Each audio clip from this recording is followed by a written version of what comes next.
Okay, so I forgot to hit record on the Google Meet with my little interview with Ryan today. It's almost like I have ADHD or something. And like when he said that we were on a time crunch, I was like, oh my God, okay. So then we just started talking and I never recorded it. However, my audio picked him up very well. It's just that in the YouTube video, you're not going to see his face, unfortunately, which is very annoying. And you're just going to see me like turning towards my computer for part of it, which is fine. I'm just going to have Amanda, my incredible assistant, put his face, his cute little face right here so that you can just imagine that he's in the room talking, okay? Sorry. Welcome back, everyone, to the Wildly Different podcast. And today we have a wildly different episode. I have my husband, Ryan, as a guest today because yesterday we were talking about this situation that he was having at work, and we started talking about safety and nervous system regulation. And so that is what this episode is going to be about, is this idea of like how so many of us carry around fake safety.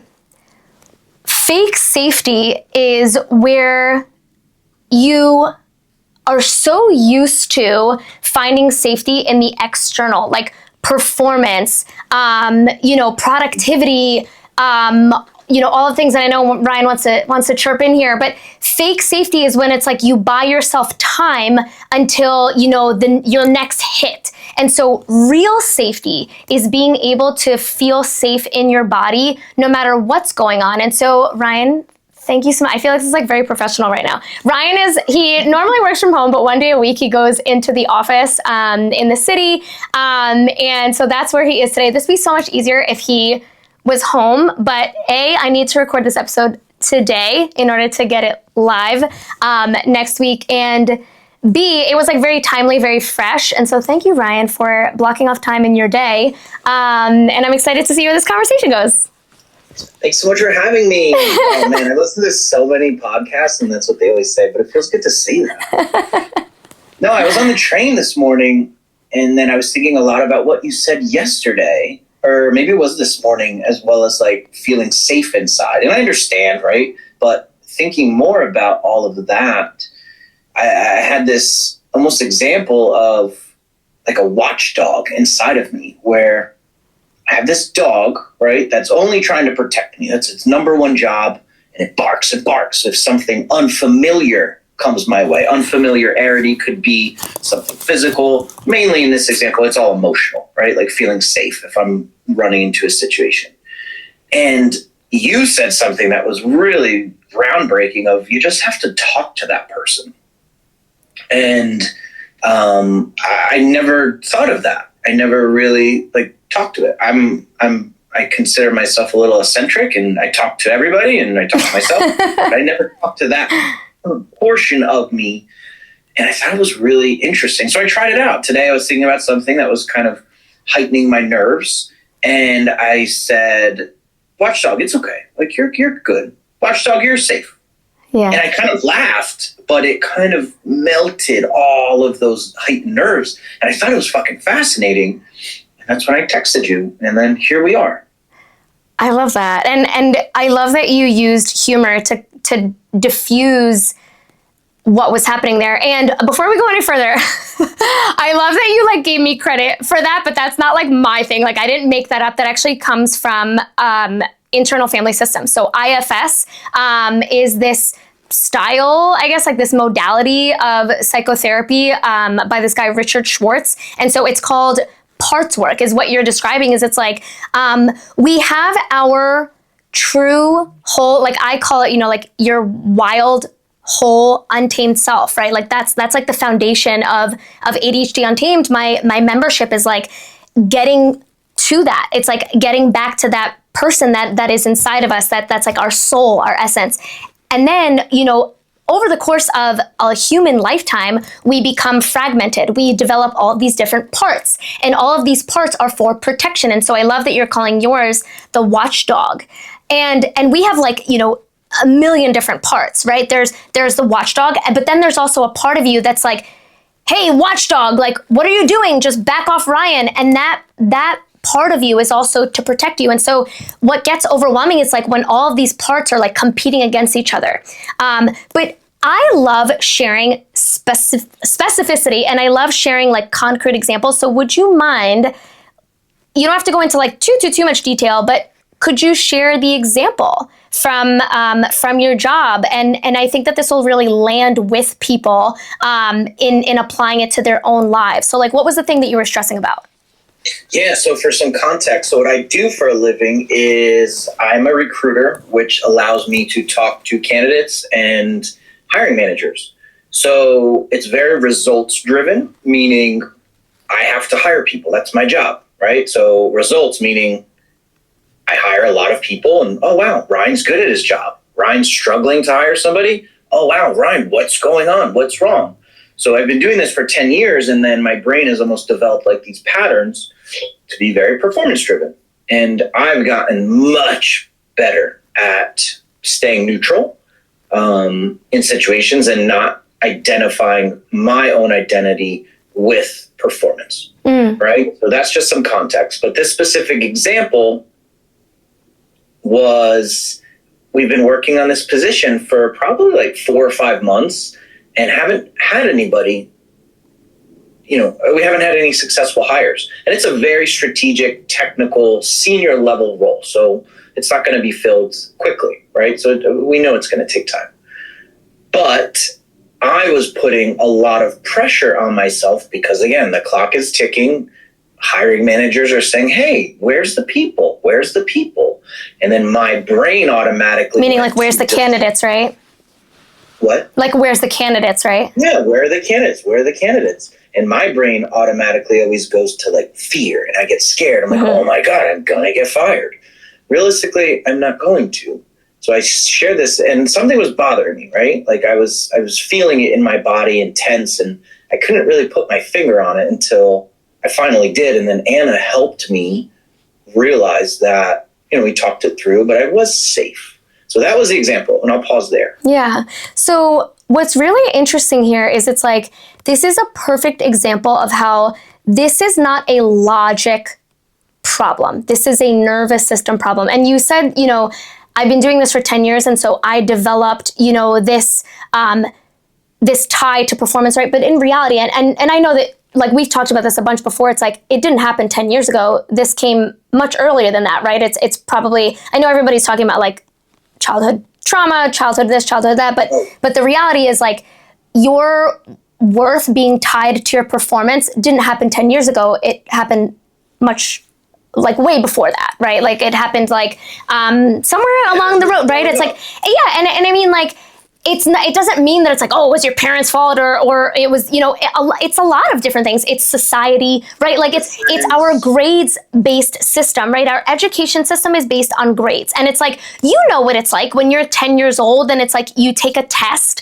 and it's like, what did you get? What did you get? What did you get? It's like, oh, that kid is smart. That kid is dumb. That kid is, right. Yeah, like it doesn't just come from our parents. It comes from everything. It's like, our education system in the US plays a very big role in our worth being tied to our performance. And so I just wanted to insert that there, that like, there's a lot of ways in which we develop this performance and productivity based like worth. And our job as adults is to extricate that. And what's also really interesting here is you said something to me yesterday that was like, so right now and I know that you're like super aware of this and you're working on it, but it takes time.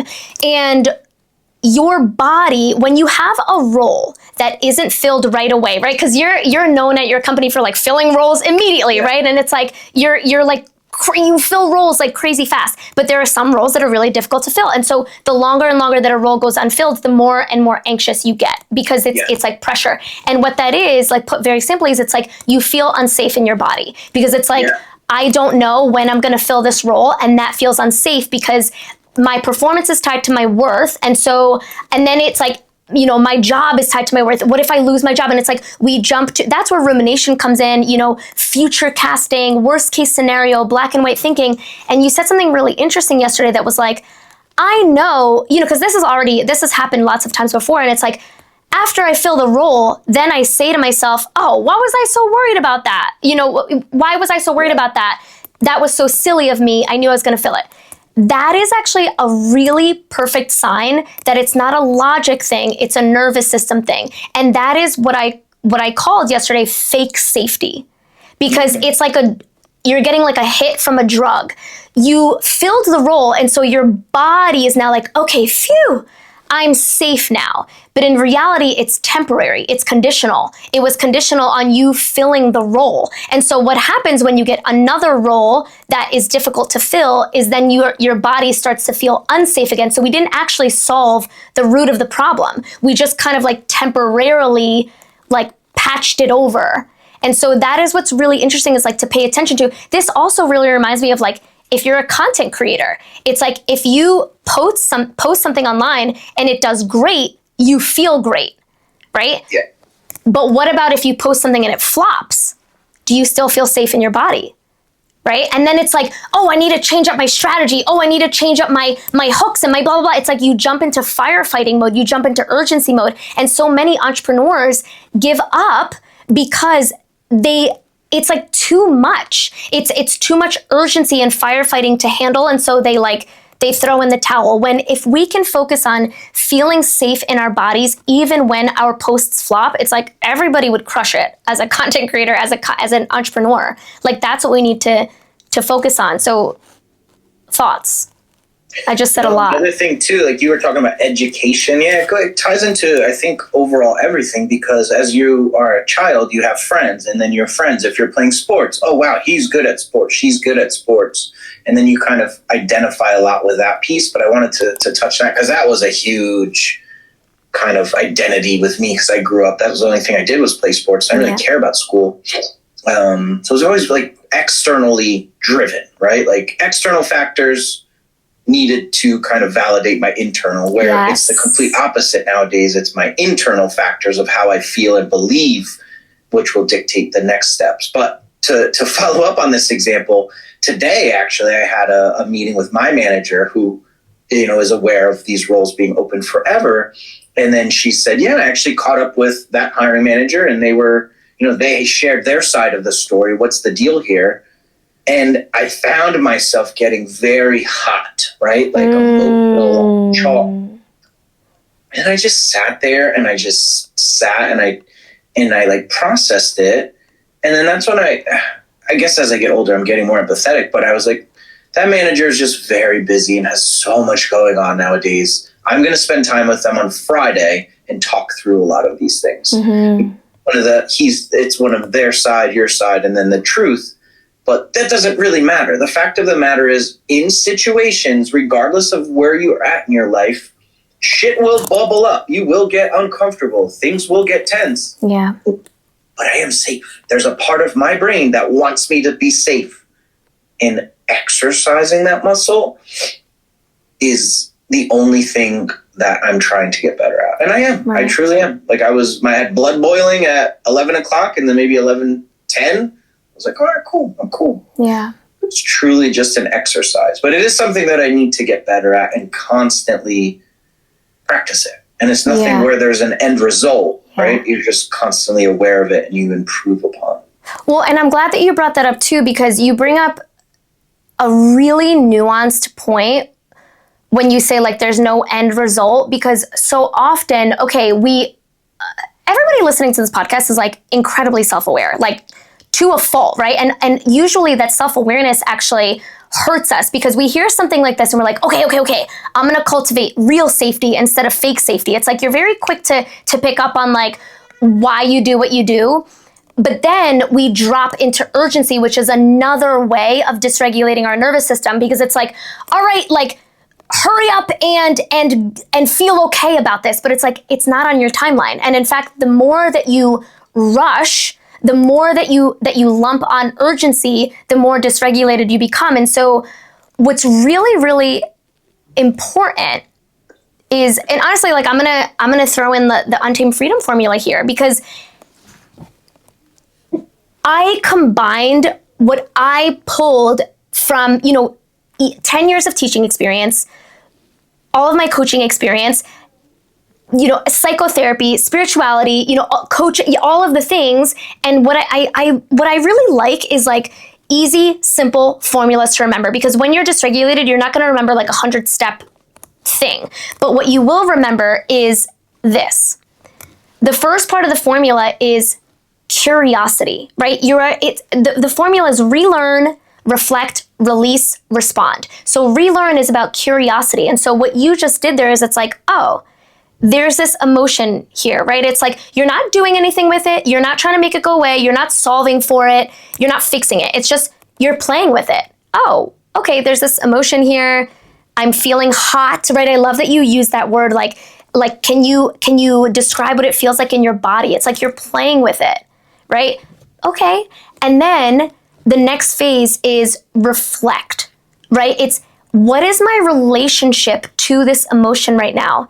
Am I accepting it, right? Can I accept this emotion, or am I pushing it away, right? Like the second phase of the formula is accepting it. Accepting that, yes, I wish that I didn't feel hot right now. I wish that I, felt regulated, but I don't, right? It's about accepting what is. It's about accepting what is. So just like what you shared, it's like recognizing it, allowing it to exist in your body, right? And when you do that, this is where we have to bring in nervous system regulation tools.